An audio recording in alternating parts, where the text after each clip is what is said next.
Hai, Assalamualaikum. Azam dari sini. Video ni tentang persyarikatan. Perlukah sebuah syarikat senyam melantik seorang company secretary? Okey, untuk faham dulu, untuk entiti perniagaan enterprise dan PLT, yang dua entiti ni memang tidak wajib melantik mana-mana company secretary. Tapi unfortunately, untuk syarikat senyam kita memang kena lantik seorang yang bertauliah di bawah atas syarikat iaitu Seksyen 236. Dalam Seksyen 236 memang jelas mengatakan untuk sebuah syarikat senyam anda memang wajib memerlukan seorang sekretari dan tidak boleh vacant selama 30 hari.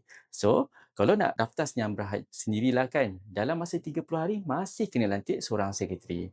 Okey, sekretari ni mestilah individu yang mempunyai lesen. Bukan sesiapa saja boleh jadikan sekretari ni. Dia ada 7 body yang mengiktiraf anda sebagai seorang sekretari yang bertauliah. Ini antara-antaranya lah kita tengok. Jadi, menjawab soalan, adakah anda perlu lantik sekretari? Jawapannya, ya perlu.